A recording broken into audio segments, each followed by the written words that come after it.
Another attack by Israeli settlers in the occupied West Bank. Palestinian villagers tell us the attackers came in the middle of the night from one of the two illegal settlements on the other side of the valley. A family of 5 hid terrified in their home as the settlers poured petrol over their car and set it alight. The situation is terrible. They don't allow us to farm or build or take care of our trees. Whatever Biden says, the settlers won't listen to him.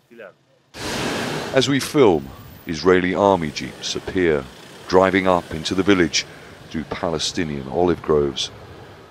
This was one of hundreds of attacks on Palestinian property by illegal Israeli settlers since the war began on Gaza on October the 7th. The people here, as you can imagine, are very nervous. The Israeli military has just arrived. They do not want to be filmed. Now, after weeks of promises and rhetoric in Washington, the Biden administration now says it will impose sanctions on Israeli settlers accused of committing acts of violence in the occupied territories. The first 4 settlers targeted by the sanctions include 22-year-old David Che Chazde, who reportedly led a group that set fire to buildings, assaulted Palestinians and damaged a property, resulting in the death of a Palestinian civilian. Oh my God. And this masked man, Shalom Zickerman, here filmed throwing a rock through a car window. The office of Prime Minister Benjamin Netanyahu released a statement saying, Israel acts against all Israelis who break the law everywhere. Therefore, exceptional measures are not necessary. Settler leaders denounced Biden's order.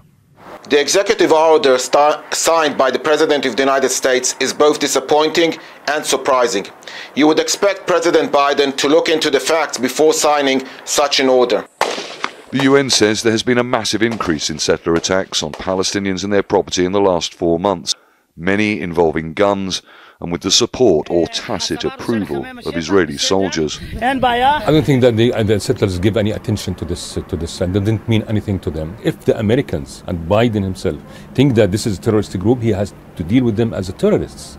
They have to be punished. They have to be taken to jail. US pressure on Israel's far-right government may be growing, but many Palestinians say Biden's executive order is more about his re-election campaign than about forcing any change in Israel's behaviour. Charles Strafford, Al Jazeera, Asawia in the occupied West Bank.